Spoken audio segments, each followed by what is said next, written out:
I'll invite you to speak. Yeah, good. Thank you. Very good. I think we can start. All right.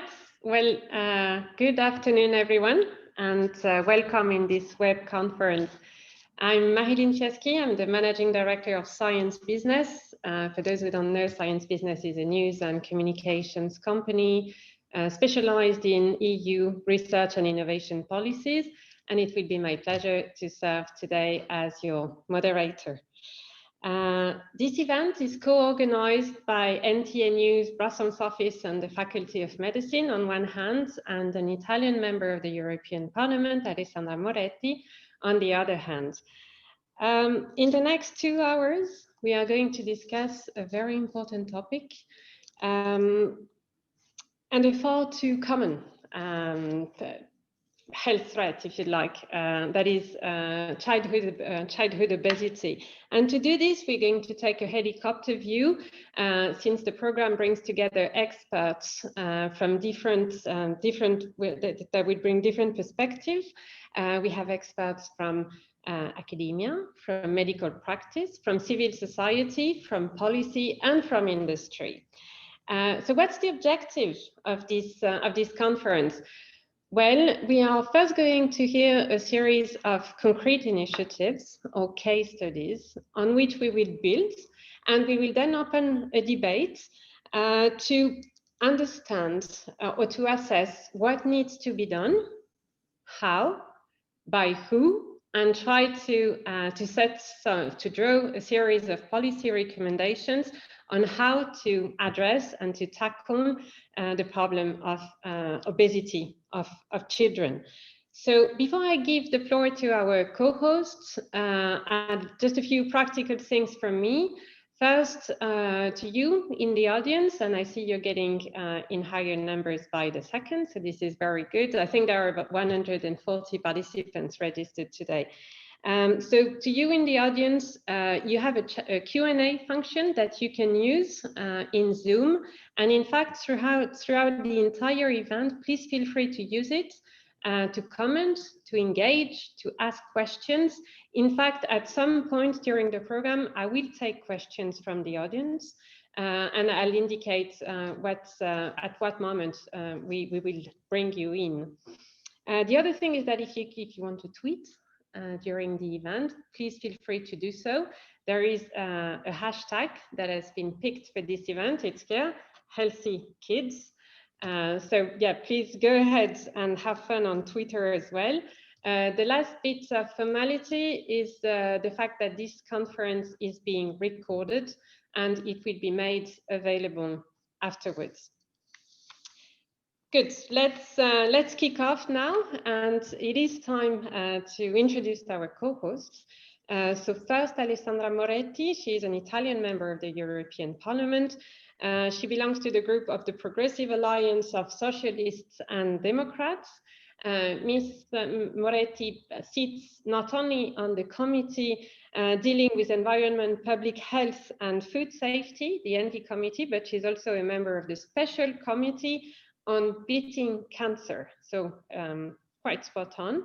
And she will also be, well, right after her, we'll welcome Paul Richard Rumenstad, the Vice Dean of Research of the Faculty of Medicine of NTNU, the Norwegian University of Science and Technology. So to both of you, I'll now pass you the floor for a few welcoming words. Ladies first, so Alessandra, the floor is yours. Thank you very much for your presentation. Dear all, I'm very happy to host this event today. I would have preferred to have all of you in the premises of the Parliament to see each other, but unfortunately, the situation doesn't allow us to do so. Nevertheless, I'm sure that in the next future, there will be other occasions to meet again. We are here today to discuss the effectiveness of the current approaches and the possible actions that we, as the legislators, together with our communities, can take to address the childhood obesity epidemic, with a focus on those solutions that could also have a positive impact on the responsible consumption and sustainable development under the farm to fork strategy. Approaches which have been focused only on the individual's responsibility to make better choices when it comes to physical activity and the quantity and quality of food consumed have failed, as the prevalence of obesity is still increasing among adults and the best is stable but not declining among children. In the farm to fork strategy, the European Commission suggests some new initiatives aimed, among other things, to improve the availability and the price of sustainable food. What in my view is missing, and which I consider could be part of the solution, is the importance of further promoting educational campaigns and healthy and sustainable diets in the day-to-day life. We are not going to solve the problem of children obesity with the simplistic messages. There is not a good or bad food itself, is the combination and quantity of them which matters. What we need to do is to inform citizens, accompany them in their choices, but not influence them. This process is not an easy one, and it will require the involvement and all the concerned actors. I'm looking forward to listening to all of your interventions and to the debate. Thank you very much. Thank you, Alessandra. Thank you. That sets the scene very nicely. I think we've touched upon several points that we will come back to during the debate. Poon, you are the voice of NTNU, so please. Thank you very much for the introduction. And on behalf of the Faculty of Medicine and Health Sciences at NTNU, I would warmly like to welcome you all to this event and thank you all for attending. Obesity is a huge challenge worldwide and in Europe today, and the epidemiological data do not suggest a reduction in the obesity epidemic in the near future. We are all aware of the many unfavorable effects of obesity, but how should we attack this important problem and challenge? In order to reduce the possibility of a life course with obesity, it seems to be better to prevent gaining weight in childhood rather than introduce interventions to lose weight at a later age. Prevention in young age will act as a foundation for a life without obesity. And this corroborates well with United Nations Development Goal number 3, to ensure healthy lives and promote well-being at all ages. Data also suggests that intervention and preventive measures in childhood has a better chance of success than intervention at later ages.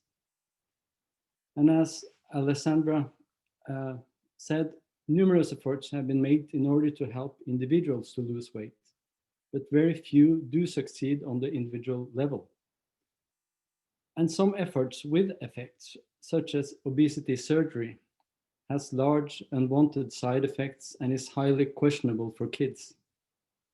I believe that we have to realize that obesity is not only a challenge on the individual level, but that the society at large is a major determinant.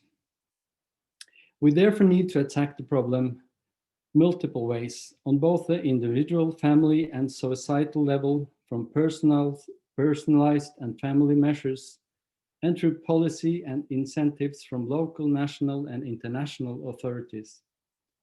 Furthermore, this has to be done in close collaboration with the food industry and other relevant stakeholders. And just as important, we have to provide evidence from research to identify sustainable, implementable, and effective measures to prevent obesity in childhood. At NTNU, we are very active on the theme and will also be presented by my colleagues afterwards. From an institutional point of view, I would like to underline that we are eager to collaborate with other European stakeholders on the matters, also by putting at disposal our knowledge, assets, and infrastructures into this collaboration. In particular, I would like to mention the HUNT study, which is a large population-based study with a wide range of environmental, genetic, and clinical data that is available for research and collaboration. I really hope this event can be a starting point for new ideas, collaboration, and research. Thank you very much. Thank you. Thank you both for these very good welcoming words. You've set the ground perfectly. So I think we can deep dive now into well, a policy scene. And in fact, Sabine Pelzer from the European Commission has kindly agreed to give us an overview of the Farm to Fork strategy from a health and nutrition perspective. Sabine, you're acting head of unit in charge of food information and composition at the Directorate General of Health and Consumers at the European Commission. And well, thank you for being with us. The floor is yours. Yes, thank you. Thank you. I'm going first to share my screen because I have a PowerPoint presentation.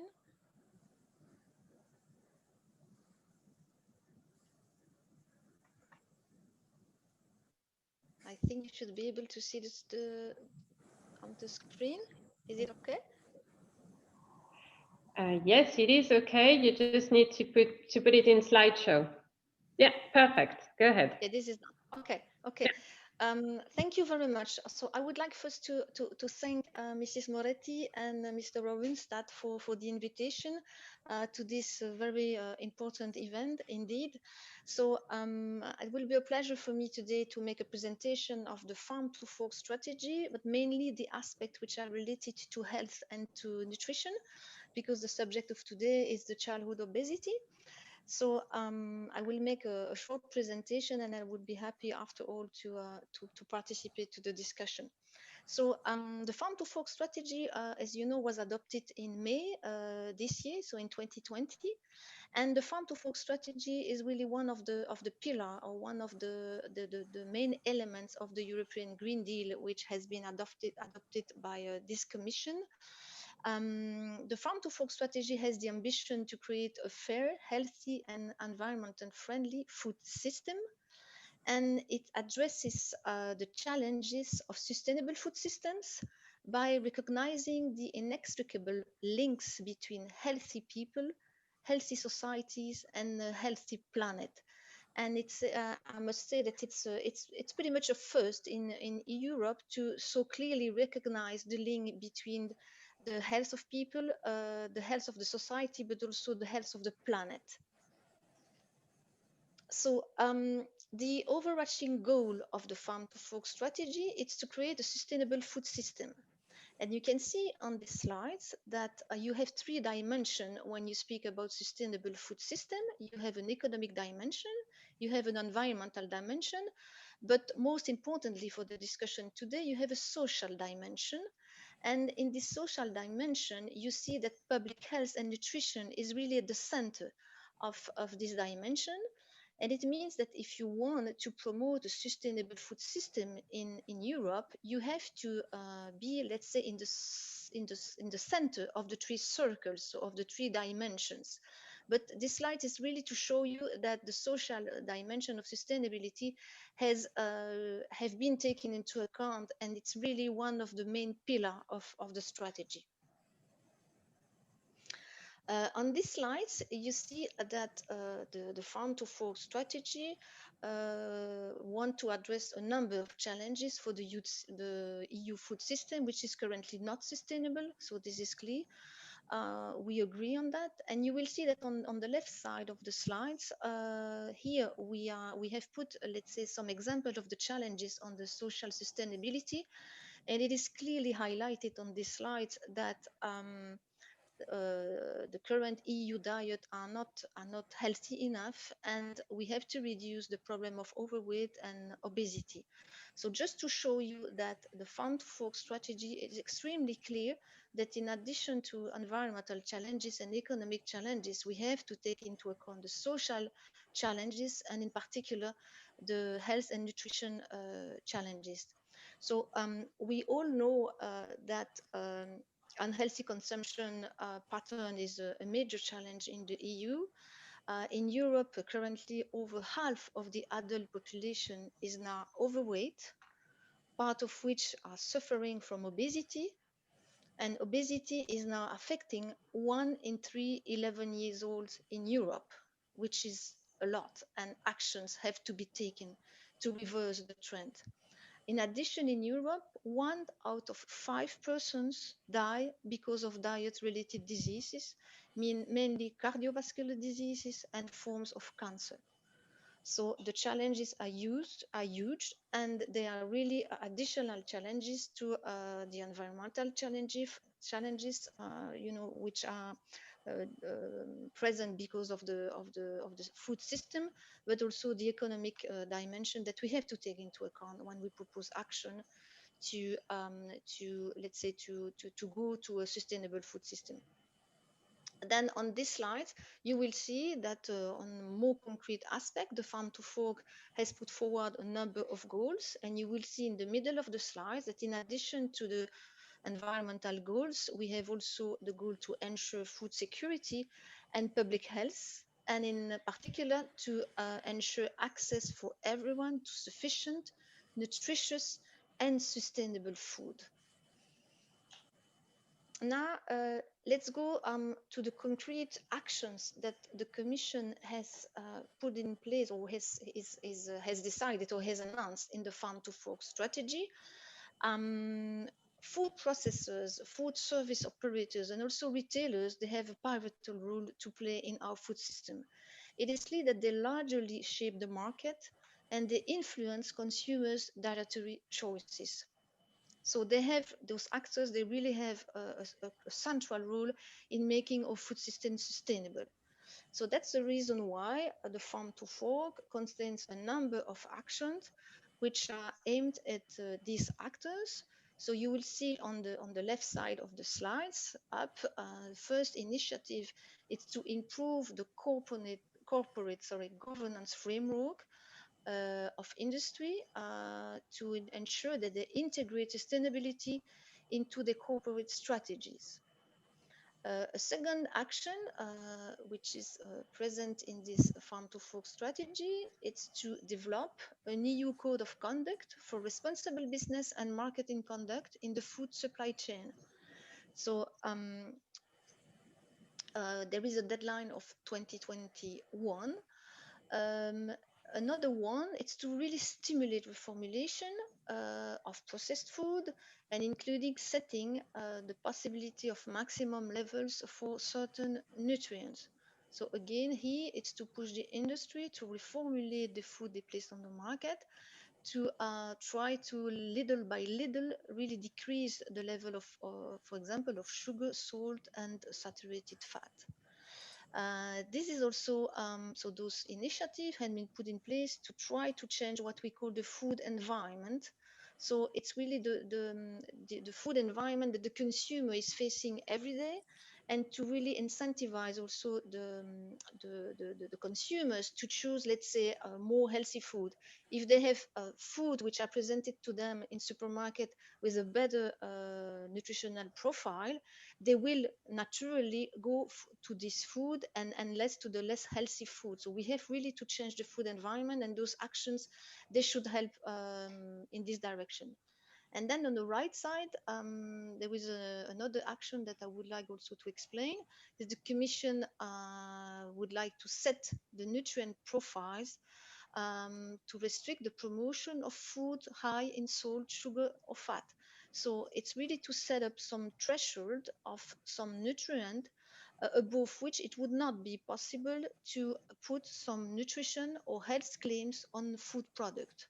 So the objective is really to restrict those promotion, to change the food environment again, and to really avoid that consumers are attracted to food which are not healthy. Then the transition to a sustainable food system will not happen without a shift in people's diet. This is clear. So that's why the Commission has also proposed specific actions to really help and promote the shift towards healthy and sustainable diet.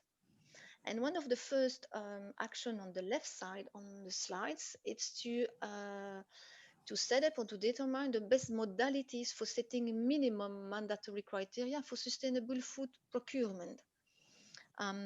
This should help to stimulate really, let's say, the demand for more sustainable product, including, for example, organic product. Then a second action is to review what we call the EU school scheme. There is a legal framework for that, and the idea of the revision is to really refocus on healthy and sustainable food, and to avoid that in this EU school scheme, you have the promotion of food which are not sustainable. Then another one, it's to review the EU promotion program for agricultural and food product. Again, the aim is really to go for sustainable production, but also to incentivize the sustainable consumption. Then another action, it's an action related to the VAT rates. So the Commission has already put on the table a proposal which is currently being discussed in the Council. This proposal should allow to make more targeted use of rates, for example, to support fruits and vegetables. So again, it's really to support and to promote the sale or the production of more sustainable product. And of course, the impact would be that the food environment will be modified, allowing the consumer to really shift to healthy food. Then on the right side, one of the main, let's say, initiative which is on the table proposed by the Commission, it's to propose a harmonized mandatory front of pack nutrition labeling, which should enable the consumers to make healthy and conscious food choices. So really to have something which is placed on all foods, which should guide the consumer to better select the product and to get information, for example, on the let's say on the trend of the consumption. They should give to some specific food. And then another one, it's a proposal that the Commission would like to make for a sustainable food labeling framework or sustainable food labeling logo, which could give the power to the consumer to make sustainable food choices. So as a first step, the Commission would like to propose a logo on front of pack which is linked to, let's say, healthy choices. And then in 2024, this proposal to a sustainable food labeling should encompass not only let's say, the healthy aspect, but also environmental aspect, social aspect, just to have, let's say, a logo which is really, let's say, complete, and take the different elements of the sustainability of the food system in account, and provide this information to the consumer. Just to be extremely transparent on the sustainability of the food which are proposed to consumers. Sabine, can I ask you to try to wrap up your presentation in the next few minutes, please? I'm finished.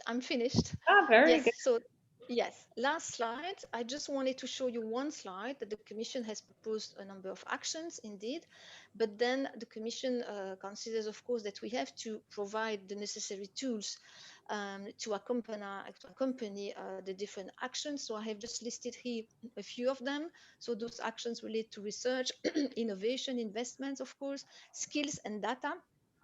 So these actions will not just be proposed like that. They will be accompanied to ensure that the transition is a success and we can really move to a sustainable food system. Voilà, thank you very much. Thank you, Sabine. So thank you for this very quick tour of this very ambitious strategy that the Commission has put forward. Stay with us because you will be with us again in the panel discussion in the second hour. And in fact, there will be plenty of questions for you, I'm pretty sure. So thank you for that. We will now start a series of case studies, and we'll look a little bit closer to what some specific organizations or partnerships are doing. So we're going first to Trondheim in Norway, and it is my pleasure to introduce Ronog Astre Odegaard, Associate Professor at the Department of Clinical and Molecular Medicine at NTNU. Ronog is also head of the Department of Pediatric Medicine, Neurology and Infections at the St. Olaf University Hospital in Trondheim. Ronog, the floor is yours. Tell us a little bit about what NTNU has been doing in the field of obesity of children. Thank you, and thank you for this invitation.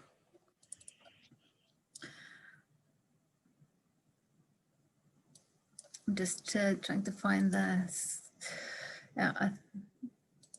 here. Thank you. Well, the ultimate cause of obesity is a higher calorie intake than expenditure, and the individual responsibility is obvious and undisputable. But what is the chance of success regarding a proper calorie intake for individuals in the environments that surround us today? This is the topic of my speech. I'm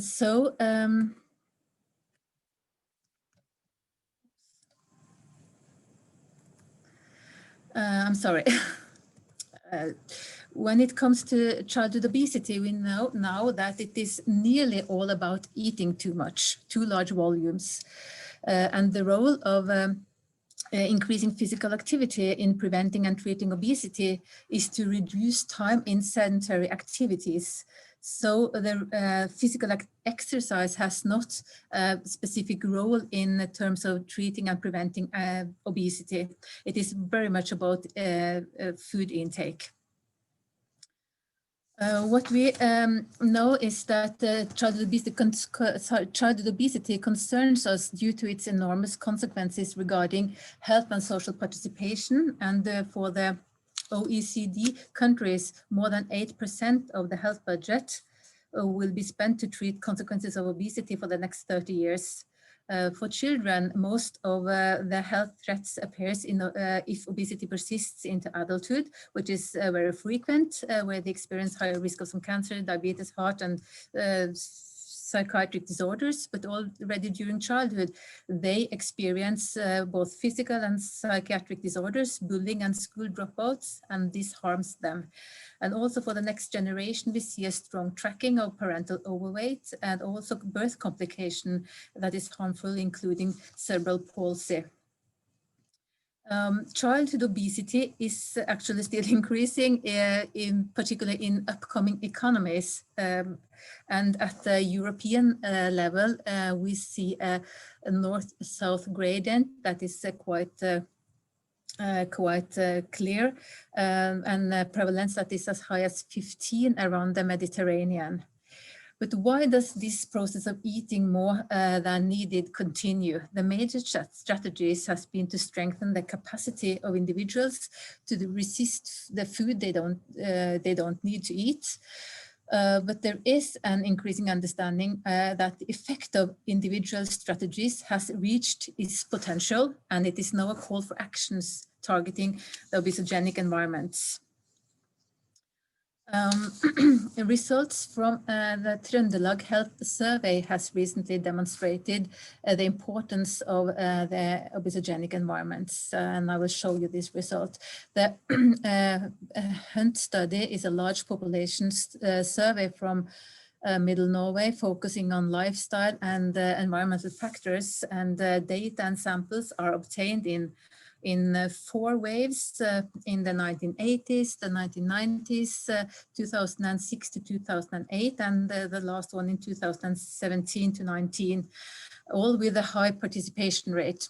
And for the purpose of obesity, we also have data from the 60s. In all, 67,000 observations with genetic mapping and measures of overweight that enables studies of the association between genetic risk and obesity before and after the obesity epidemic hit Scandinavia, which was around 1990. What I will show you is this result on the genetic risk of obesity in response to environment in this period from 1960 to 2017. What we see here is the prevalence of obesity at the y-axis in men and women aged 25. From 1960s to 2017 for those with high genetic risk score and those with low genetic risk score for both men and women. And what we see is that in the 60s, the prevalence of obesity did not differ much between those with high and low genetic risk of obesity. But as the risk of obesity has nearly not increased in those with a low genetic risk over the decades, a huge increase has taken place among those who have the high genetic risk of obesity. This demonstrates a gene-environment interaction and a genetic inequality for the risk of developing obesity of today. This kind of knowledge has put into question the rationale for interventions targeting individuals and has changed the focus towards the need for intervention at the environmental level. And the definition of obesogenic environments are the collective physical, economic, policy, and socio-cultural surroundings, opportunities, and conditions that promote obesity. The obesogenic environment for children in Europe has been under focus for some time, but we have to conclude that the research initiatives listed here, these are the major ones that are amongst, and some of them have had EU funding. They have failed in terms of changing the obesogenic environment for children. And the key message for the largest of these studies, the IDFIX family study, they're very clear. Their key message is that government intervention are needed if we are to stem the tide of obesity across Europe, and families and individuals simply can't do it alone. Also here in our local environment at the university hospital, we are failing constantly in terms of the obesogenic environment. This picture from the pay desk at the canteen at the children's clinic last week demonstrates additional sale, which is a frequent economic technique to promote overconsumption and thereby obesity. I am not very proud of this one. But how should obesogenic environment look like and how can it be achieved? I will highlight three initiatives that are of importance. First, in 2016, the WHO launched an ambitious report, the Report on Ending Childhood Obesity. And this report addresses very clearly addresses the societal responsibility by stressing a multi-sectorial stakeholder engagement, and that includes both private and public sector to build societies where it is easy to grow up without developing obesity. This is extremely ambitious. And in order to engage the significant stakeholder necessary to build these societies, they suggest or emphasize a combination of top-down approaches that includes policy, laws and regulations, and bottom-up approaches that are the local social initiatives. There are some European examples of comprehensive city projects that build on these suggestions including the cities of Seinäjoki in Finland and Amsterdam. They do show some promising results, but they are not systematically evaluated because they are not research based. And we will hear about the Seinäjoki model later in this afternoon, and we are looking forward to that. The second initiative that I will mention is the medical journal, The Lancet, report last year, and they have really taken the top-down aspect and political responsibility regarding obesity to a higher level by including obesity into a global, the notion global syndemic of obesity and the nutrition and climate change. And thereby they leave a very small room for individual success in fight with the overwhelming economic forces that foster overconsumption at all levels. And this new word syndemic is explained as a synergy of epidemics because they co-occur in time and place, they interact with each other to produce complex sequelae and share common underlying societal drivers. And the report further explains that no country has successfully reversed its epidemic because the systemic and institutional drivers of obesity remain largely undebated. And they also call for policies that oppose those of the powerful commercial interests of overconsumption. So the third initiative has been very clearly shown us already, but it is also extremely ambitious. The Farm to Fork strategy is framing a sustainable EU food system that addresses both food production, climate challenges, and health, which is very impressive.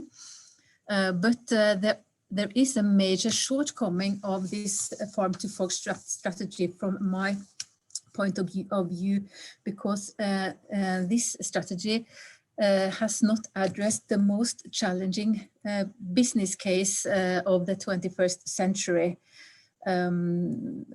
which is how to make money of encouraging each individual to buy less at all arenas, but for obesity by buying less food.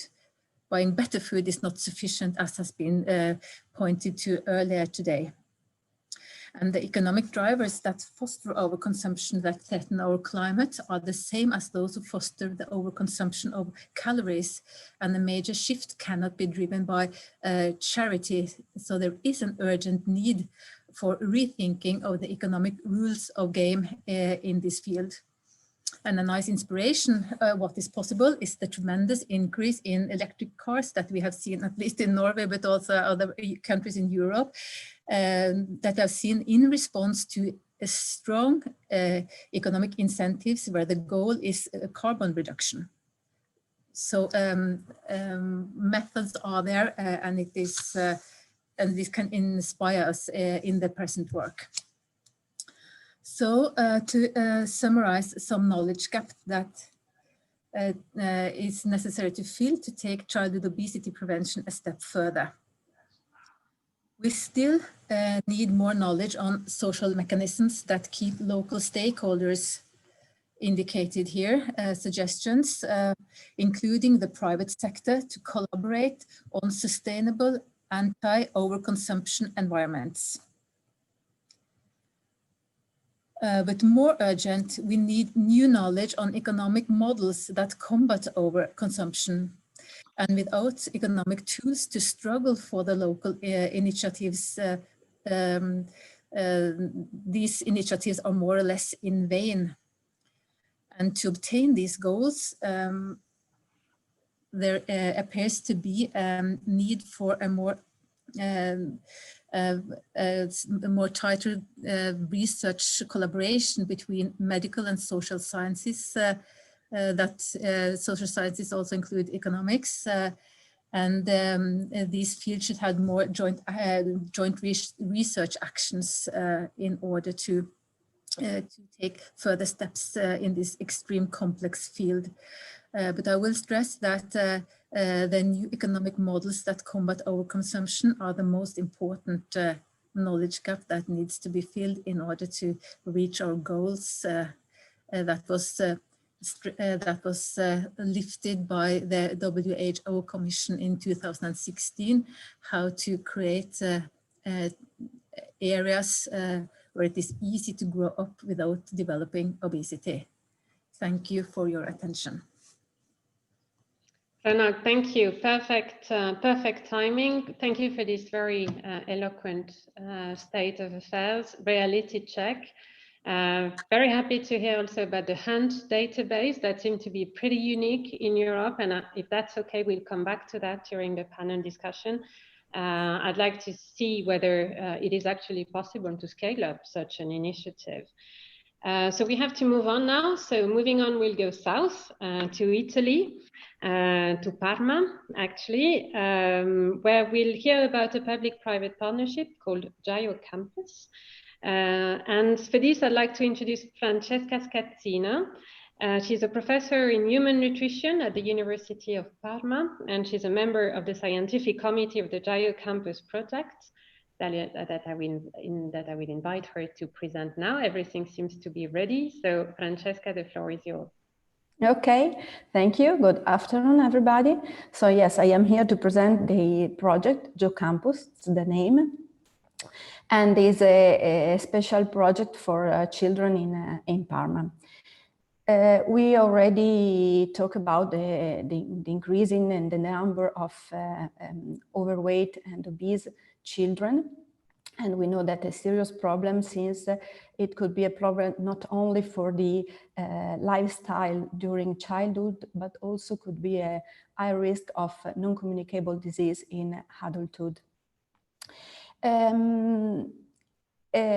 Fortunately, is from sort of view, improve health status and reduce risk of obesity, of non-communicable disease. Sometimes is possible when we move to a Mediterranean, healthy and sustainable diet. In this term, the solution could be implementing global strategy for promoting nutritional education, physical activity, and also education in sustainability. It's possible to do this in Parma. We are trying to do this because we have a project, yes, we call Gio Campus project, and this project works since 2000, so this year it will be the 20th birthday of the project. And the motto of the project is fostering the well-being of future generation. So fits perfectly with the United Nations Sustainable Development Goal number 3 to ensure healthy lives and promote well-being at all age. And moreover, Gio Campus project contributed to Parma in obtaining the UNESCO City of Gastronomy recognition as a project, a specific project on the nutritional education for children. The strength of the project is the partnership. In fact, it's a public-private alliance that supports the project from many points of view. First of all, by economical sustenance of the project.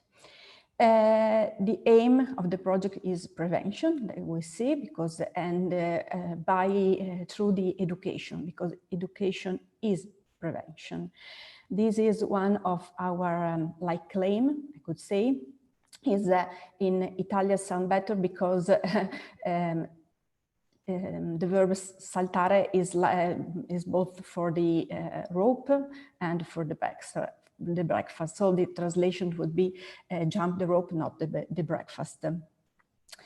In addition to the three milestone of GeoCampus project, so is nutritional education, physicality activity promotion, and education in sustainability, we add in the last year another pillar. It is inclusion for children with different abilities. These four focus are in any way, they are explored in all the form of GeoCampus project, because we have GeoCampus School during the school time for the primary school children. We have also a GeoCampus Summer, is a summer camp for children. So the school is from children from the 6 to 11 years old. Summer is from children from 5 to 16 years old. We have also GeoCampus Snow, is more or less like a winter school, okay, in the Alps. We have GeoCampus Green is a specific project for the secondary school based mostly on education in sustainability. And yes, we have the GeoCampus Together, the inclusion problem. The project is a social, health and educational impact, since it involves about 11,000 children and 380 professional figures. Here there are some examples of activity. We have the nutrition education at school and during the summer camp. This is the promotion of the physical activity, both in the school gym and during the summer camp. And here we have an example for the education in sustainability. This is an ecological house we built in the summer camp to explore different aspects of sustainability. Here are some of the educational content for each area. So the physical activity promotion is based on knowledge on the postural scheme, movement, and the relationship to time and space. There is body language and expressive communication, and the play, sport, and rules and fair play. This is the topic of for education sustainability, like natural resources, recycle, where food is coming, waste SDGs. And this is the inclusion content. So is the aim of this project is developing the maximum level of autonomy for children with different ability, building a framework within diversity become the foundation of learning new skill, and improving children with tools needed to acquire a better awareness of their body limits and potential. And this is an example of the nutrition education based on the activity in the primary school from the first year to the fifth year, with different steps. We start with the 5 senses. We move to 5 a day for fruit and vegetable. Then we talk about water, breakfast and carbohydrate. Then legume, dietary fiber, and 5 meals a day. And the last year is food pyramid and double pyramid and a nutritional label. The methodology of the project is learn through play by an edutainment approach. So we we set up an academic spin-off based on the experience of GeoCampus. The name is Madegus, is the acronym of Maestri del Gusto. And the main aim is promoting nutrition education, developing science-based tool. So we are some example of this tool used during GeoCampus school. For example, we are the tool for the double pyramid. This is the tool for the 5 a day, 5 color of fruit and vegetable. And here is the balance for the breakfast lesson based on the concept of the balanced energy for the activity and the food we need in the morning. The project works putting each child in the center, surrounded by parents, tutors, educator, professional, with the supervisor of a multidisciplinary scientific committee, mainly by academics, who develops and approves contents and methodology of the JUCampus educational program. The scientific impact of the project is given by the role of a university. In fact, it's based on studying literature and identify goals and needs for children, specify method, train the educator, perform research, and then share the result, and back to identify new goal, new method, and change it a little bit. Here, paper from studies we perform, not only for verify the methodology, JUCampus methodology, but also for testing new research. For example, in fact, JUCampus works also as a permanent research hub. And for example, the last publication here is based on learning new sport action. Is my colleague from the University of Medicine. And here, one of the last publication adherence to Mediterranean diet and environmental impact of diet in primary school children in Parma. So we analyze the environmental impact of children diet. And here, some of the main results collected during the year of the project and the research. Obesity decrease in Parma from 70.5% to 5%. The same for overweight. For example, there are more children eat fruit during breakfast because we promoted consumption of fruit and vegetable and fruit during breakfast time. And also some improving in, for example, articular mobility and balance, speed, or coordination based on the physical activity education. JUCampus during the year gained many prizes. The last was from the Milan Urban Food Policy Pact in Tel Aviv, and the framework of action was sustainable diet and nutrition. So in conclusion, I would say that JUCampus is a successful educational program, at least in Parma, is a permanent research hub for the research aspect. So is a social, educational, health, and scientific impact.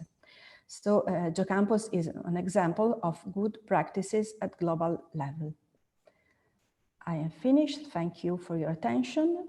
And this is my email for if you want to ask me other aspect or something else. Thank you, Francesca. And we will make also the presentations available after the event. Very inspiring presentations. I can already see some common aspects between the first two presentations that we heard. Yours and Pronog's, so the social aspect, the educational aspects, the multidisciplinarity aspect. So that will give us plenty to discuss after the series of presentations. But before we get there, we'll now move to Finland and to the city of Seinäjoki, that is in Western Finland, and we'll hear about a local project that will be presented by Arja Lassila, who is the child neurologist and district medical chief of Children and Family Services at the city of Seinäjoki Healthcare Center. Arja, you seem all set, so please go ahead. Thank you, and greetings from Finland. Thank you for this opportunity to join this webinar and share and tell how we have struggled and battled for a decade now here in the city of Seinäjoki against the childhood obesity as a part of the program of managing health and well-being in our town. Hopefully this is going to function. Yes. So just to be sure, I wanted to share a slide about the city of Seinäjoki. So we are in Finland and about 350 kilometers from Helsinki. It's a small town with around 63,004 inhabitants at the moment, but about 200,000 people in the marketing area. It's a rural area. It's a very heavily agricultural area of producing dairy, groceries, meat, food industry. So as the people herein say, they eat what they produce. Wanted to tell you about how we have built up our program and start with this Finnish local authority that we had the status protected in a constitution, and we had the local choice of service offering and responsibility. We even have right to levy taxes in our city as every town in Finland if we want or need it. And Finnish local authorities are a strong local operative by our work. Our leadership is divided actually in two. So there is this local political leadership at the local level. Differences in opinion, they are very small. And then we have the civil service leadership, permanent civil service, continuity and expertise. So this combination of flexibility and stability makes it possible to make choices in local authority leadership, possibility to succeed or fail. What we have done here, or what the city has done here, is that we have changing municipality in this past decade.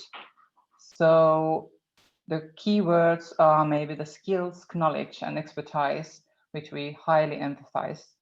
It's that we have tried to make the administrative tasks reduced and easier, have even more expertise and specific knowledge and skills, because we are needing and more demanding more skills to tackle obesity. But we have also tried and done a lot with the partnership and cooperation with business and associations. So we do have a tight public sector economy, and we are not getting any growing resources in our public sector. So we do make a network, combine a network in local authority, participates and activates associations and business to do more with us.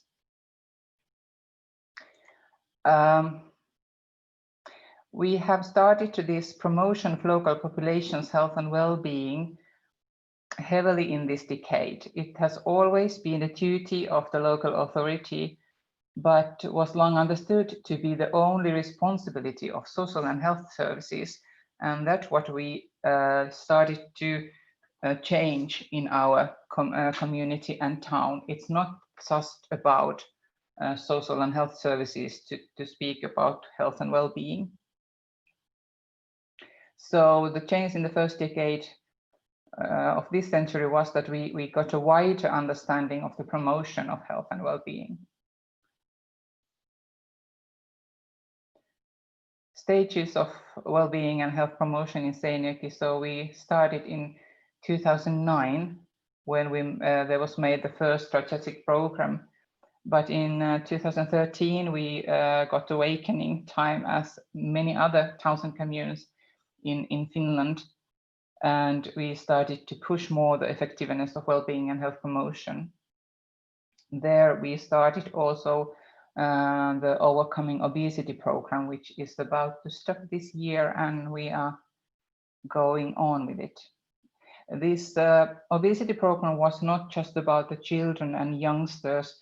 It was for the whole population and for the adult and the elderly people also, but there is the basics and roots of childhood obesity and treating that.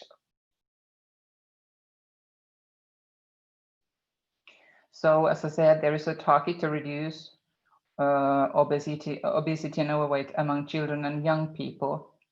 The goal was to promote health changes in lifestyle of children and families with lifestyle guidance, nutrition, and physical exercise. For example, the nutrition was and has been a heavily part in the program that we have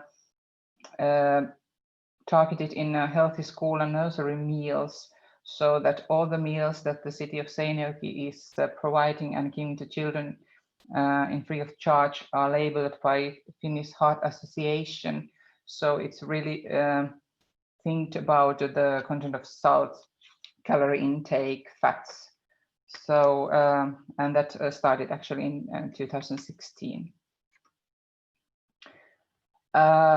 Physical exercise is the other part that we have done a lot, especially in school and schoolyards, so that schoolyards are, for example, open for children and their families during the evenings and weekends and holiday time. So they are not just used by a couple hours per day, but we are trying to make people and families with their children more active and use all the equipments and playgrounds and possibilities there. We do use the health in all policies approach. It's a heavily multi-professional cooperation and new health promotion innovations that are core themes of our upcoming obesity program. In this development work, the multidimensional networking and cooperation is in a local, regional, national, and international level, and it's invaluable. To go on and to develop more, there is developed this Healthy Kids of Seinäjoki. Thanks for the hashtag Healthy Kids. So it's a development platform that we have created from 2018. So it's built for health promotion, innovations in services, education, research, and industry, and aims for the overall improvement in well-being of children and families. In addition to the city, the multisectoral HKS development platform network includes communities and companies. So as I mentioned, the business solutions that are involved in improving the well-being of the people and environment. It's a very important in our small city that this project and program, as most of these are mayor appointed steering group hold, though, so that even we really try to keep our work from down to top, not top to down managed. We have importance that the higher level of our steering groups in city are well known what we are doing and having the connection to the bottom line and basic line workers.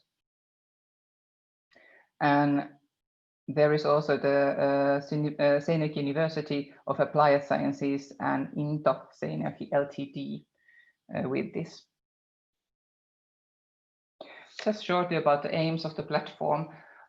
It's about residents. It's about education, research, and development. And it's about services and employees. So we're trying to increase know-how and better services at all time.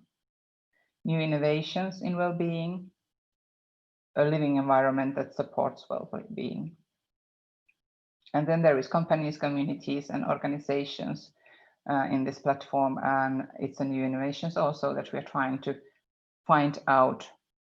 It can be a small startup finding a good solution for to make this life a little bit easier with the children and families, or it can be a huge food industry or company or business solution to join in our team. How did we succeed and how we are succeeding at the moment? As Renok mentioned, this is not, it hasn't been a research-based intervention or cohort study, but it's just been community-based program to do things a little bit better. But we are trying to also find the creative solutions at the customer interface. And the Seinäjoki model was created from the will of individual experts and work communities and insights into their own work. So those were the stakeholders which started this work and have found new stakeholders to go on with this decade of this solution finding place or aim.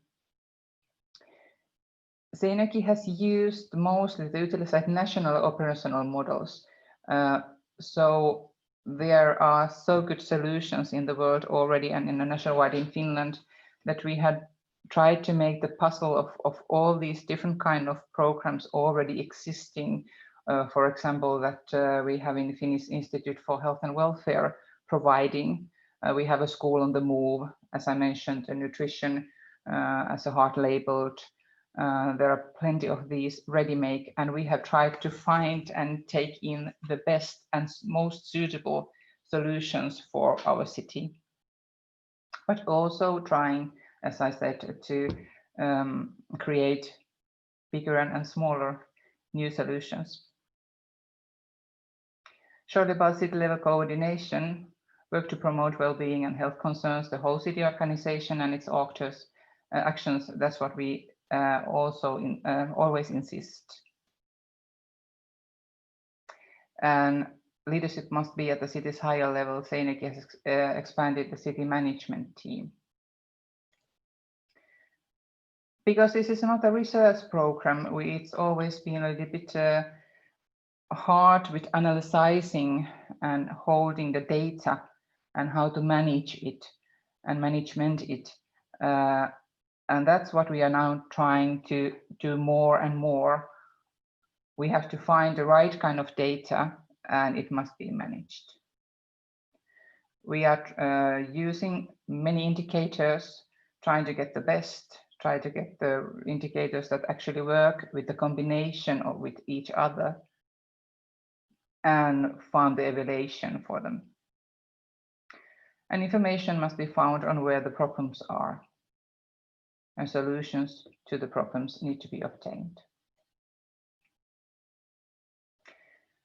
The development platform is consideration and understanding that it's a question for the whole city and everything is connected. So it's not just about health and social. As I mentioned, there has been a huge program going on and in the recent years that we are doing urban vision and toolbox with the OPA and GALE architects internationally, that we know that even this is a small town, we have to think about the urban surface, how our city can be green, how we deal with the urban services and urban form of the town. We are a growing city, so we are trying to keep the human scale, identify and layers of time to be accessible, inclusive with urban space, active at diverse streets level, easy access, easy bicycle, easy jogging using the urban structure. And of course, we want to be green. So it's going to be socially sustainable city, active, diverse, well-balanced, human scale, green. Shortly, attention as a source of inspiration. We have got a lot of interest and we are trying to give as much out as we can. And we know and we are happy that we know that the platform is never ready. We keep on going. And we need information, we need experience, we need skills and knowledge from our network, both from Finland and internationally. The present moment, how come it can be 2020 when our program is about to end and the new is beginning to start? We have a pandemic situation. In Finland, we are having this national hybrid strategy and is having a huge influence in our town, in our social cooperation because of the social lockdown for COVID-19. Arja, Sorry to interrupt, but can I ask you to wrap up within the next minute, please? Yeah, definitely too. Yeah. So because it's about the puzzle, and now we are losing all with the lockdown for telecommunications, nurseries, schools. We have to go down with the annual checks for children, hobbies, cultural events, gyms, indoor sporting places, restaurants, public restaurant, and transport. We just are really worried to see what is going to happen with our program. But as I read from some nice small empowering slogan from UN, when we recover, we must be better than we were before, that we know that we have plenty of things of doing. Plans of the future, learning more from our past decade, analyze better, deeper, learning from COVID-19, and find the meaning of real cooperation with the values for food and nutrition and meaning of the real sustainability. Thank you for your attention. Maria, thank you very much. Very interesting case study featuring a local authority. Thank you also for putting that in the context of COVID-19. It would be very interesting to explore how the model can be repeated in other places in Europe. Aria, there are questions for you in the chat. I'm afraid we can't take them right now, but if anyone wants to get in touch with Aria, I guess it is possible, right? Just please do so. Great, very good. Thanks again. We'll go back to Italy now, to Rome actually, and we'll hear a little bit more about something we've heard a little about already, that is the physical activity. We'll hear from Caterina Pesce now. She is Associate Professor in Methods and Techniques in Movement and Sport at Foro Italico University of Rome, and she's also a member of the Department of Movement, Human and Health Sciences of the Italian University of Sports and Movement. Caterina, the floor is yours. Thank you, Marilyn, for the introduction. And I immediately go to share my screen. Okay. And so I can start. I wish to present about the Joy of Moving methodology, which is a Ferrero Corporate social responsibility initiative of childhood physical activity promotion. The question is, how is it embedded in the actual conference? So I wish to start with the United Nations Sustainable Development Goal 3, ensure healthy lives and promote well-being at all ages. And I was happy to see that the focus today was on childhood, because of course the Lancet Commission in 2018, created in 2018, called for placing children at the center of SDG policies. And of course, the focus is crucial on childhood obesity. I wish to show you that, interestingly, in the same year this commission was born, the WHO published the Global Action Plan on Physical Activity 2018-2030. This is relevant because it was the first time that physical activity reached the global stage. That means that it represents a sort of emancipation of physical activity promotion from junior partner to nutrition to complementary yet standalone topic. Why is it important that we have such emancipation? Because as long as we remain as the as long as physical activity enters the supranational policies only as driven by nutritional policies, physical activity promotion is conceived only as a negatively framed battle or fight against obesity. So in terms of calorie in, calorie out, we have hypercaloric food, we must spend calories. And in more recent times, physical activity has been, the awareness grew that physical activity is an investment in human capital, physical, emotional, individual, social, intellectual, financial. And so we have to take care of the, to make a multi-sectoral investment on the development on the multifaceted human capital.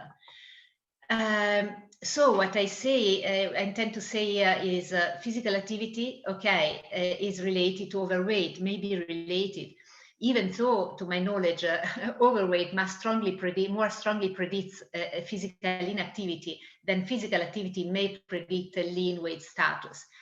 But if we only focus on that, calorie in, calorie out, we lose the focus on the most relevant parts of physical activity. Particularly since 2008, there has been a growth of models putting the motor competence into the public health arena. That is, there are linkages of motor competence not only to weight status and physical activity, but to broader cognition, socio-emotional skills, academic achievement. And the research is ongoing. We are performing also some systematic review with an international group, but only to pay attention that if the way of physical activity to overweight is not so strong the evidence, if we perform quality physical activity leading to enhancing motor competence in children, they will enjoy moving, and it has a stronger impact on overweight. Some evidence exists. And also we know that overweight is a predictor of poor cognition and academic achievement, but motor competence is a predictor of enhanced cognition and academic achievement, so it can dampen the effects. So I would like to embed the overweight issue in the broader issue of holistic child development. This is our role in physical activity. And this is also the frame where the Joy of Moving, the Ferrero Corporate Social Responsibility Initiative, is embedded in as an investment in the multifaceted human capital. Why multifaceted? We realized this to explain our methodology. We have a gyroscope. Physical activity is the core. And of course, if I move, I have proximal outcomes, which is physical fitness. But how I move makes a difference in terms of how I develop motor competence and motor coordination. But motor coordination, the developmental trajectory of it is strongly linked to cognitive development and to the broader socio-emotional life skills. So we developed a series of physical activity games where we target in an interconnected way all these domains, and teachers create then their own games with this gyroscope. And why multisectoral? So it's sure that an active child, we must put the active child at the center not only of educational agency efforts, but also environmental strategies, because the built and the green environment can be conducive to physical activity more or less. And also we must see the broader, the distal part of the public partner and private partnerships to really be successful in creating conditions for an active child. Of course, physical activity promotion guidelines are evolving, so they are in continuous change, and we also a new term has been coined, adolopment, so adoption and development, because they are continuously changing. And we are, some colleagues question, are we entering a liquid age as in Bauman's liquid society? So if the goals of the emancipated physical activity are so broad on holistic development, the question is, who is in charge of what? So are we really in a liquid society where childhood physical inactivity is the heritage of all, but maybe no man's land? Who takes care of it? So we see an opportunity in the role of public-private partnerships and corporate social responsibility. And in our case, we started in the Piedmont, in the west-north of Italy, where the Ferrero Corporate has its origin. We started locally and we spread globally, more globally. We had the scaling up phase, and until then the project was promoted by the Italian Ministry of Education since 2018. And as an example, the education platform with the games, with the interactive development of games exists since 2018, and it has reached almost 10,000 teachers joining. It has also been indicated as a good practice in the 2019 physical activity recommendations of the Italian Ministry of Health. So, but what is, I'm very happy on that, is that now the the coordinators of regional physical education offices are twinning, and they are working for a participative co-creation. So this is the step. And then there are several local social, corporate social responsibility initiatives in other countries and continents with the joy of moving, thanks to the public-private partnership.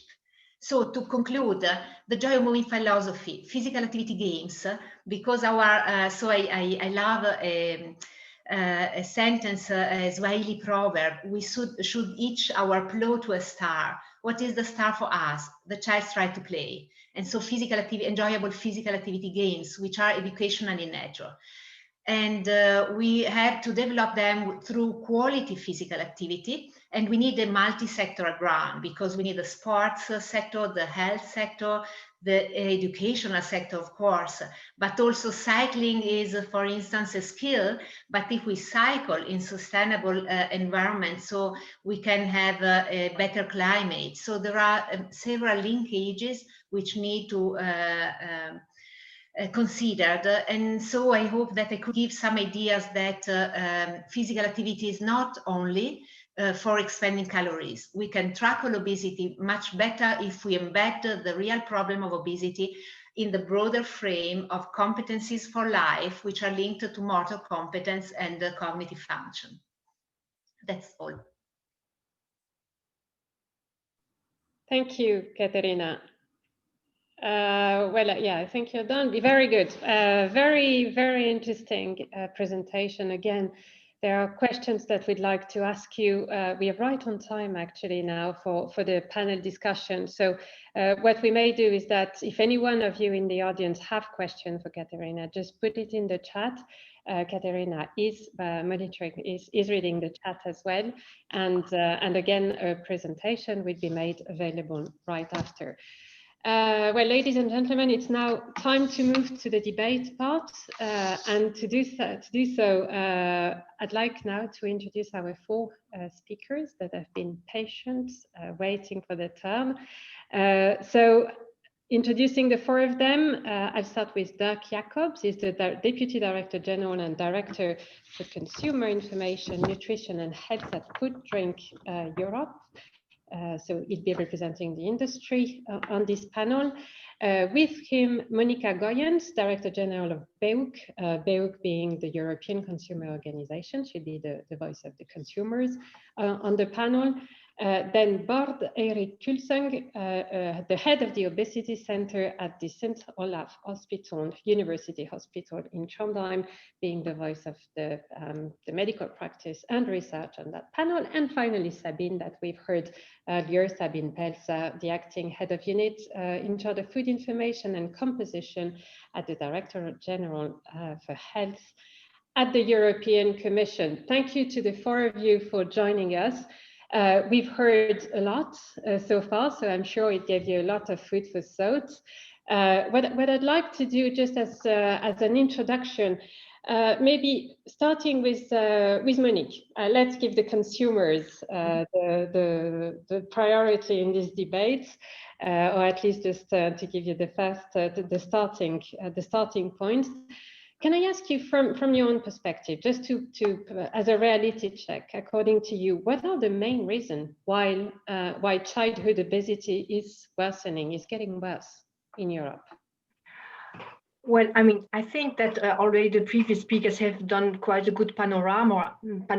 And from my perspective as a consumer organization and representative of the consumer interest, we believe that the reasons for child obesity are known by policymakers since ages, since decades. And that also, it has been for long on the public health agenda. And still, we do not see any policy changes at the scale that is needed to really address childhood obesity. And what we say in very, very short is that the current food environment does not make the healthy choice the easy one, the obvious choice, in terms of affordability, in terms of attractivity, in terms of availability. And there, what I would like to say is that we need leadership, and it has been mentioned by a speaker previously. We need public authorities to take leadership, and what we see too often is that there is a lot of activities and initiatives that are being entrusted by public authorities to private companies. Of course, private companies have a role to play, but you cannot rely only on private companies to make this, let's say, this switch to healthy food environment a reality at a level of magnitude that we need to make that shift. And just to give you an example, and maybe we come back to that later, is how much we are still relying on voluntary commitments when it comes to preventing, let's say, exposure of children to the less unhealthy food option. And we believe that it has already been mentioned also, there are many, many factors, and you really need, as a public authority, to have a multifaceted approach to childhood obesity. Thank you, Monique. Well, can I come to you, Bart, now? You are a practitioner, so you see patients every day. What is, according to you, the main reasons? What's why the childhood obesity is worsening in Europe? What do you observe? I think the answer to that is really complex, but I will focus on increased intake of tasty, calorie-dense foods, because this has connection to hedonic system in the brain. And I think this is really important. And I think that we have to look at drivers. What drives people to increase their intake of calories? What is the drivers here? And we had heard that in the Hunt study, we have found a part of the population with high risk of obesity and a part that have low risk of obesity. And I think that should be very interesting to study these two different populations to see what is the drivers of obesity. Why do some people not develop obesity living in the same community? And why do others become obese? And then in addition to the drivers, I think we see that a lot of good food industry, they produce good products, but they have low profit margins to sell carrots and so.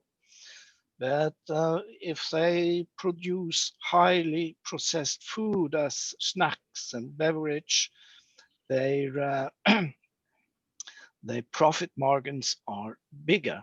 So it's something to do with profits here. And I think it should be, the food industry should be better off by producing food that is healthy and that do not stimulate our hedonic system to eat more than we need.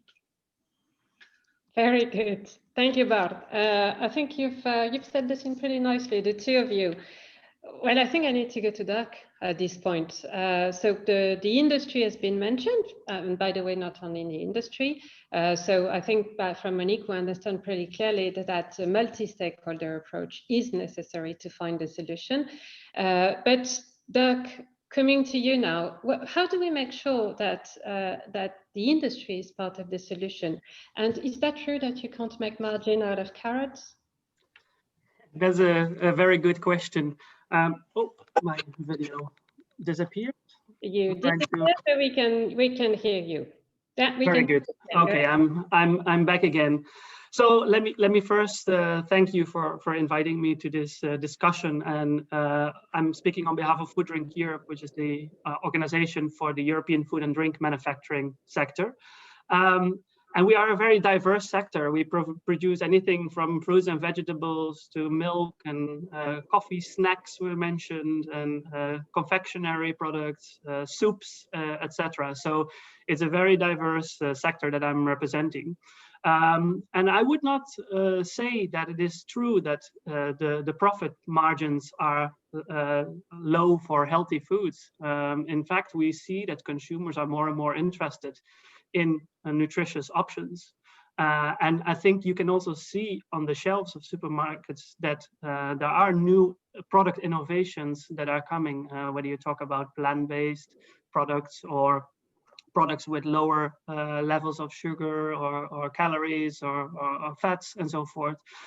There's also a whole range of innovation going on in improving fiber and whole grain in products. So I think there is actually a business case increasingly for nutritious food options, but it's as a consumer, you want to have diversity as well. So you cater for a whole range of different consumers that are interested in different types of food with different features. Now, I think I'll leave it with that, and maybe we can go into the discussion further. Very good. No, that's good. I'm sure that the panelists will have more questions to ask to the industry. So we won't grill you straight away. I don't want you to make it a bad guy here. So actually, looking at the policy landscape, Kirk, since you have the floor, maybe you want to kick off on the next question. What do you think of the Farm to Fork strategy? Do you think it can actually be, it can create a real momentum in terms of policy change in the field of childhood obesity? I think so. We, as Food Drink Europe, are very supportive of the objectives of the Farm to Fork strategy and also of the wider Green Deal, because that is sort of the Farm to Fork is part of the wider Green Deal, which sets as the objective to reach climate neutrality by 2050. And this is something that we fully back. And within the Farm to Fork, of course, the aspect of a healthy planet, but also healthy people is extremely important. I think the good thing about the Farm to Fork strategy is that it is the first time that we have a bit more holistic approach to food policy in the EU. Before it was very fragmented, and now it comes together. And for instance, if you talk about childhood obesity and nutrition in general, you cannot avoid to also talk about food waste. We're still wasting 88 million tons of food every year, while 40 million people go to bed or cannot afford a quality meal every other day. So there is something wrong in the system that needs to be corrected, and we need to understand better what it is. But addressing food waste could also already help to address nutrition. And I think we should, in childhood obesity, also not necessarily talk about obesity only, but we should talk about adequate nutrition, sustainable diets, because a lot of kids do not only have obesity, but they also suffer from malnutrition. They might also not eat the most sustainable foods. So I think we need to look at it broader. And even the Farm to Fork in itself is not able to deal with all of these challenges. There's nothing on education in the Farm to Fork. There is a very little about sort of transportation and physical activity, the way we organize our cities and so forth. So I think we need to avoid that we use the Farm to Fork strategy only for beating childhood obesity. It's much broader than that, and we need to have a much more holistic approach in that. Very good. And in fact, yeah, that's also something we heard from Ronog earlier, that another thing that is missing in the Farm to Fork strategy is the social dimension. So we'll address all these questions to Sabine in a second, but Bart and Monique, do you want to come in on this question? Do you think that the Farm to Fork strategy is creating this policy momentum for a change? Monique, please. Thank you. We very much welcome the Farm to Fork strategy. It is really a very, very inspiring proposal and strategy, and we really hope that it will keep the level of ambition over the months to come now. And it contains a lot of interesting provisions and proposals. For example, the one which is about improving consumer information about the nutritional aspects of the food. So by introducing an EU-wide mandatory front of pack labeling system for us, we have been asking for this since quite some years now, and we believe that this is really something that will help consumers make easier choice and healthier choices. And also the fact that there is the proposal to set nutrient profiles for health and nutrition claims, for us, this is also a step in the right direction. But I would like to mention here a word of caution is it is important, if you really want to do that shift of tectonic plates that we need to undertake in order to push towards more healthy food, we cannot only rely on consumer information alone. The choice of the individual consumer or of the parent or of the kid will not make that. We really need to create this ecosystem that makes the easy, the healthy, sustainable choice, the obvious one. And that's really something that we would like to insist on. So who can help, Monique? You say that it can't be the consumer only, and I see that Boris seems to agree. So yes, I think that first of all, I think it has to be taking place at all levels. Retailers can help, producers can help, reformulation, which is also mentioned by the strategy, can help, because if you improve the nutritional quality of the food, you don't need the choice anymore. The consumer then has choice among healthy food options. And what I would like to say also is, because Dirk mentioned that there is something missing in the farm to fork strategy. I mean, yes, of course, but the farm to farm strategy cannot save the planet on its own. There are other elements, for example, CAP, the Common Agricultural Policy, also mentioned by Sabine earlier. I think that there is also an important alignment that needs to take place between CAP and farm to fork, a strategy in order to really provide this environment. You know, there is for the moment much more money spent on promotion of wine than on promotion of fruit and vegetables. Maybe that should be rethought. And also trade policy. Trade policy can be a driver of more healthy food if it is well designed. So there is for the moment also a review of the trade policy. If we can export through our trade deals these high standards of more healthy food, this will help also not only the European consumers, but also European industry to resist competition from, let's say, imported products that might be less healthy. Thank you, Boris. Yeah. I think you are right. If you go to a supermarket, you can see a lot of healthy food, and it's increasing every day the amount of healthy food. But for those obese children, we see that the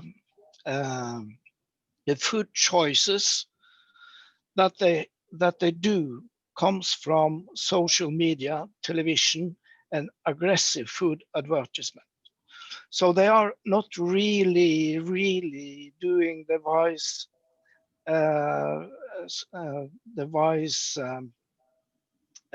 intake of food, because this media has a huge impact on these young people, and they don't know really how they should behave. So I think we have done a lot on society and so, but we have to address how the people are and the population are addressed. So I think we should have aggressive food advertisement of healthy food, and also in social media and television and films, on autobus, on wherever. So we should put money in healthy, in addressing healthy food. At least as I see it today, we use just a little percent to say that carrots and apples are healthy, but a huge impact on addressing this multi-processed food full of sugar, fat, and salt. And we cannot leave it to these young people to decide themselves. We need something more, and we have seen this for a long time. We have tried with everything in school and children and information and so on. And I think this is very, it seems more or less like the Stop Smoking campaign. you didn't succeed before you did something in the government interventions and rules. And I think we need it. I believe that unless the power of the commercial drivers of obesity is well understood and modified through government intervention, then we will fail to promote and protecting the health of the public in general and children in particular.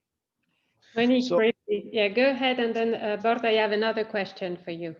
Yes, thank you. Very shortly, I totally agree with what Bart just said, and you should maybe have aggressive advertising and marketing for healthy food, and you should restrict or even ban, in certain circumstances, marketing of unhealthy food. Just a figure that I would like to share. Our French member UFC Que Choisir in France has checked TV advertising, and 88% of the food that was addressed to children, of the advertising of food that was addressed to children, was about unhealthy food. So this means this is the type of, and this is being managed by a code of conduct, by voluntary commitments by the industry. And as you said, Bart, I think there must be public intervention in order to reduce exposure, like has been the case also with tobacco. Thank you. Dirk, please come in. Well, first, allow me to take issue with the fact that someone compares tobacco with food. I think these are two exact opposite things. Food is fuel for life. And I think we have to also be very careful not to stigmatize the people that are buying products. If I buy as a parent, and it's actually the children that look at the advertisement, but it's the parent, at least I'm a parent myself, I buy the products for my son. The parent has to make the decisions there, and it's very clear that parents should not be blamed for buying a cookie or a bag of crisps if they are responsible in it and are able to provide that to their children in a moderate, balanced way. And there is a lot of, Monique was mentioning the self-regulation, the voluntary commitments that is ongoing. That covers a very big part of the market. It is perhaps not far-reaching in sort of covering everything. That is absolutely true, but there have been major steps taken that would have taken regulation a lot of extra time. So I think there is a place for both. There is a place for commitments that are coming from the industry itself to restrict the way it markets certain products. But there is also a point for regulation. And I think we have to find a clever mix. And I think looking at the history of the last couple of years, I think that there are really serious steps being taken. And on top of that, I think also the parents, again, have a major responsibility to play without downplaying sort of the role of the food environment itself. But it's ultimately the parents that also have to learn the kids how to tackle and how to deal with healthy diets, with sustainable diets, and making sure that they understand the messages of balance, variety, moderation, physical activity. Very good. So the information needs to be addressed to both kids and parents. That's pretty clear. At this stage, I'll just mention, so we have a very active participant in the audience, Jacqueline Bowman. She does raise far too many points to be covered, because I think that we would need another conference to respond to all her questions. But one thing that I could ask you that I picked is this insufficient level of understanding by the population of obesity as chronic disease. So Bart, that was the question I had for you. Do you feel as a practitioner that there is a lack of understanding of obesity as a disease? yes, and therefore, for instance, BMI, it gives some ideas that could be obesity disease, but obesity disease, and when the fat moves into places where it shouldn't be, in the liver, in the muscles, in the heart, and so on, and then you develop a cascade of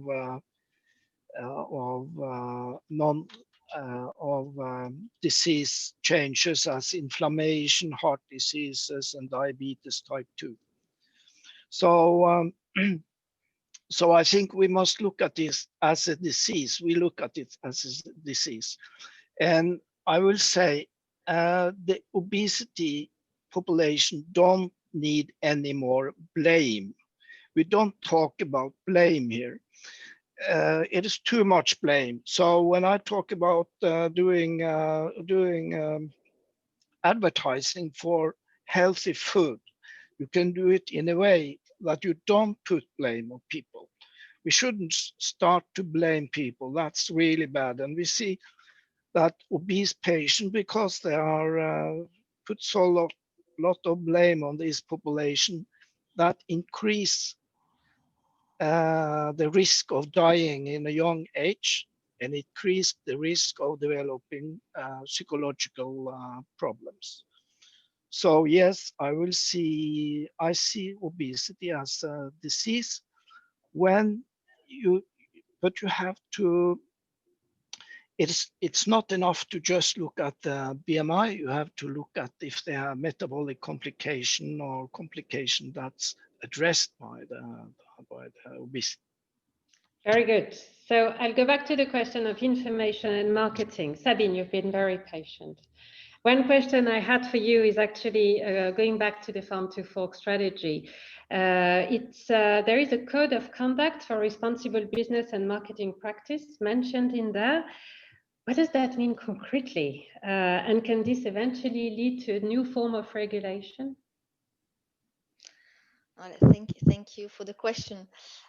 So the code of conduct, it is an exercise which should be a co-creation exercise project with stakeholders, meaning all actors of the food chain, so the food industry, but also consumers, but also some NGOs, to really try to put on paper some commitment for the food actors, to set really an ambition to improve the way they produce, the way they market the product, the way they do marketing as well. And then it should aim to change and to improve the environmental and social performance of the food processing, but also to foster healthy diet. Okay, so it seems to be, of course, a big project, which does not sound to be very concrete, but it is extremely concrete. Because the idea is really to have an agreement on some commitment then the food processor sector could really put on paper and agree to yes. And so you could have two levels of commitment: a level of commitment which could be quite general on some specific, let's say, objective on sustainability for really the production of food, the way the food is produced, the way the food is transported, the way the food is also sold in the supermarket. And then you could have more specific, let's say, commitment by sector, for example. But I just want to mention here that it's the beginning of the process. You know that the Farm to Fork was only adopted in May. So it's the beginning of the process, and the dialogue with the stakeholders has not started yet. It should start in November this year. This is really a code of conduct. It's a co-creation, and it's based on self-commitment. So it should not lead to a regulation. It is really to push the food producers, the industry to engage itself to more sustainable production and more sustainable also, which should lead to more sustainable consumption. What does co-creation mean here? I know that inside the Commission already there are several DGs that are involved, but who else is involved in the co-creation process? Are there some external stakeholders? Yes, so the co-creation is really some DGs in the Commission, plus, as I said, the stakeholders. Stakeholders meaning the food industry, but also the consumer organization, NGOs, which are active in, for example, in health, but also in the environmental issues. So yes, it's a broad project with all actors of the food chain.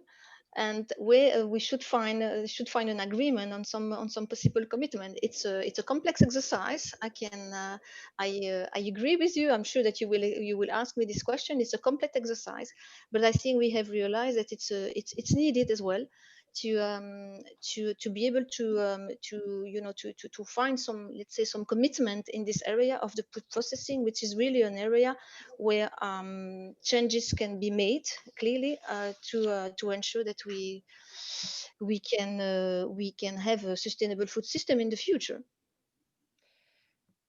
So does that mean that the self-regulation of marketing and labeling has that there is no real perspective to change that? No. So for labeling, there is really the objective from the Commission to propose a legislative proposal by end of 2022. So this is something which is not in the Code of Conduct, this is a regulation which will be proposed, or a legislative proposal by the Commission by end of 2022 to harmonize the information that is provided on the front of the pack on the nutrition quality of a food. So this is a project which is on the table. There is a commitment from the Commission to propose a legislative text within 2 years. And it's the same for the setting of nutrient profiles, to restrict the claims on food, but also restrict the claims on advertisement on TV. It's the same. So it's really to set some nutrient profiles to limit the possibility to advertise food which are unhealthy. And this is also a legislative proposal to be submitted by the Commission by end of 2022. Very good. So that's concrete. There are concrete milestones, a concrete timeline. So thank you for the clarification. Would anyone like to comment on the Code of Conduct and what the expectations are? Monique, please. Yes, thank you. I have to say that although we really welcome the Farm to Fork strategy, that is what we consider to be a weak point, because there has been already a lot of voluntary commitments in this area, and having another delay is really not for us an adequate response to, in fact, the importance of the problem. If you speak about the disease, if you speak about the pandemic, this is not a response. Also, because of course, there might be a threat for legislative action if it doesn't deliver, but it's still a number of years that will be taken before there is a governmental or a public authorities intervention. And also self-commitment, even if there is like a code of conduct or responsible business practices that will be developed, they will only be as good as the companies who adhere to that. And what we see with voluntary commitments is that you have the good companies who will certainly be part of the solution, and then you have the rest who don't, and then who have an anti-competitive advantage because they can go on and selling the unhealthy food without any stick behind the door. And there is also a social dimension to that, because we see that there is also a prevalence of obesity in, let's say, less affluent populations. And so how if there is no obligation to develop, let's say, more responsible business practices to prevent exposure to marketing that could lead to more, let's say, eating more unhealthy food, then you really have a problem also of social discrimination is not the correct word, but let's say inequalities. So we really would call on the Commission to have a much more ambitious approach and to go immediately for the regulatory initiative. You will waste much less time and you will be much quicker on the ball when it comes to tackling the obesity crisis. Dirk and Bord. So Dirk first and Bord next. I'm a little bit disappointed in Monique's answer because I don't think that it is an issue of self-regulation versus regulation, or like it's an either-or question. I think this code of conduct brings as an objective or as an opportunity to bring everyone around the table to see how we can create this tectonic shift towards more nutritious, sustainable diets, and that requires a pull and it requires a push, and you can't push a chain on its own. You need also to have the pull, and I think that's why I think we need to be all together, the policymakers in the lead, but also the consumers and the food chain, to see how can we make sure that the majority, or that we sort of in the long term mainstream affordable, nutritious, sustainable options. And I think that is the code of conduct is the starting point of that conversation. And whether that ultimately will lead to regulation, that is another question. But I think the aim of it is very laudable, which is to really solicit additional action and do that in a much more concerted way as we have done before. It is not just about individual company commitments, but we, at least as how we see it, it is about a joint effort to make that push towards more sustainable, more healthy, and so forth. We'll come to models of action in a second, because we've heard that there are examples where Ferrero is involved and other companies in that particular project, but also Barilla in the Parma region. So those, I guess, Monique, are to be put in the good guys, good company side. Before we go into those models, Bart, you wanted to come in. I think we need a green shift. And I think to have a shift with the food production, food sale, environment, and health. And of course, we need the food companies together. We need all who is involved in food and eating and obesity to work together to find a solution.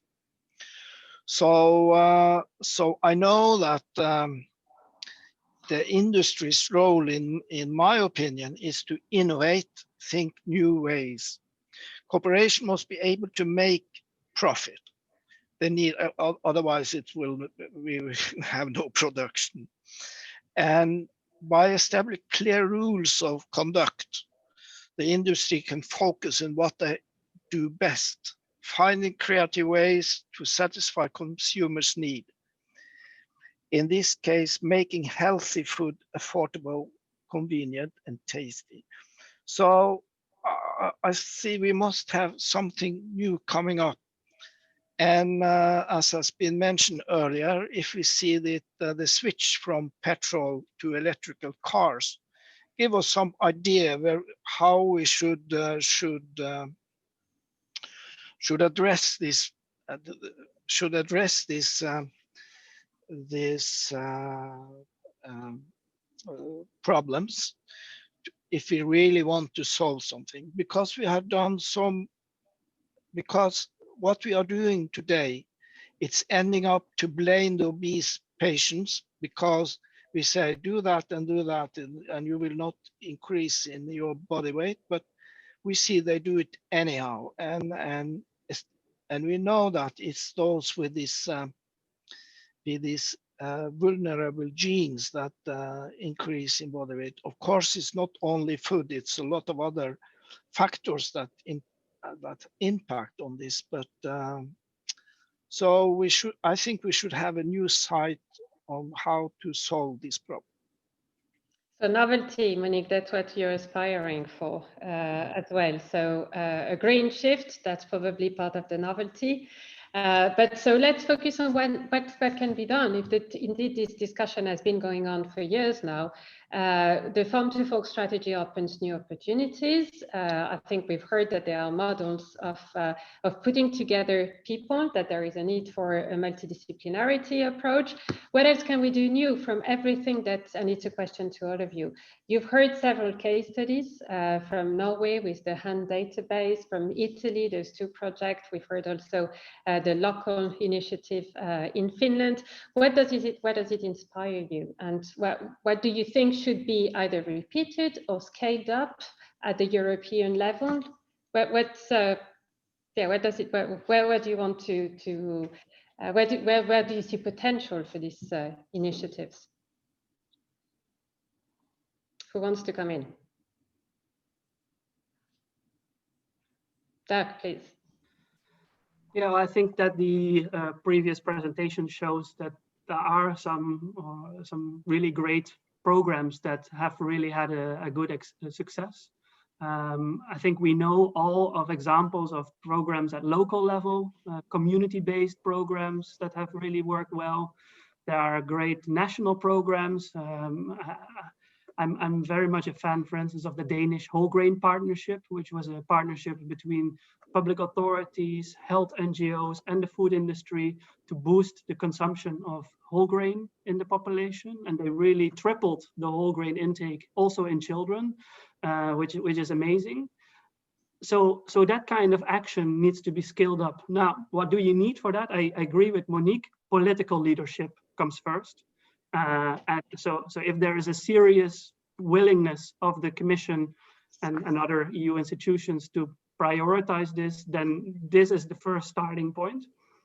And that has not really happened. So when I talk about starting the discussion, it is also because we have not seen really a real political leadership until now.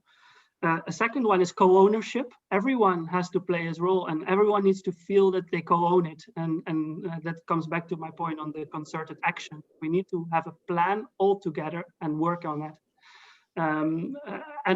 Like I think the third one is the practical organization, because often we get stuck. Like there are great programs that can be scaled up at EU level, but then someone really needs to do it. And that is, I think, linked to the political leadership. Resources need to be made free to really go for that. And maybe the health program is one of these examples where now additional funding might be freed for these kind of EU-wide programs. Thank you. As we're reaching the end of the debate, I just have one more question for all of you. How do we make sure that the social dimension is taken into account in any future initiative around children obesity?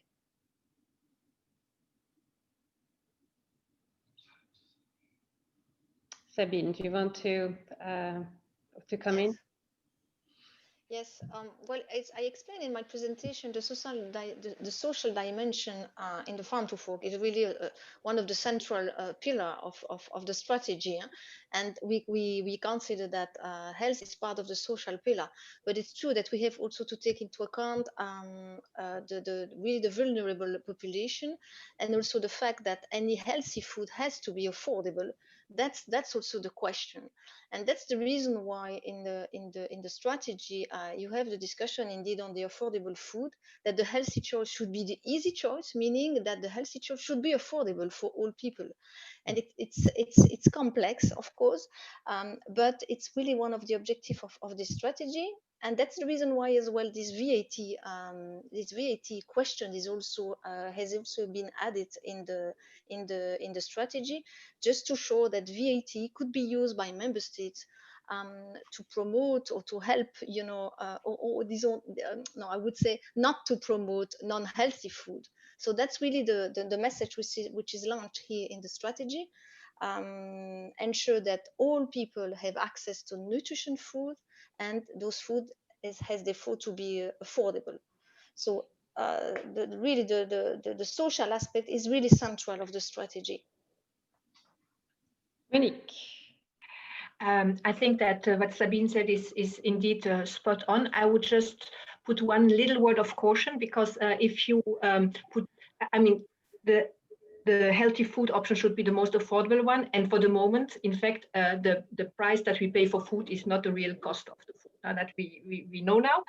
And so in order for the, let's say, VAT or any other taxes not to be a regressive policy, because it will hurt the poor more than the rich, we really need to be sure that there is some sort of the revenue out of this fiscal income should be maybe reinvested in supporting the less affluent segments of consumers into having access to food. And that could be, for example, like Dirk said, that awareness raising campaigns, so that they are also maybe getting away from some of the ideas that healthy food is more expensive, because it does not necessarily need to be more expensive. If you waste less food, if you eat less meat, if you eat less junk meat and more lentils, maybe it's healthier and it's cheaper. So, there is a lot of education and awareness raising, but you need funding for that. And that could come from the fiscal income if there are, let's say, taxes on the unhealthier options. So there are solutions, but there is political will, because VAT is not an easy one to. Okay, good. Thank you. There are a lot of messages in what you just said. So that's all good. Well, Bart, did you want to say a final word? We will wrap up here. Yeah, I think it is, I think it's very, very, very healthy, so to say, that we have started these discussions and open discussions, and that we want to target a green shift, that we really want to move forward. Because as I see it, many of the things we have done today to address that people had to do their initiatives themselves has failed. So we must have something in the system that helps people to do this right, to eat the right food, without, of course, without blame. But I think we must do something on the systemic level. Very good. Yeah, I interrupted. If that's just one sentence, you can finish. Otherwise, we wrap up here. Bart, you're done?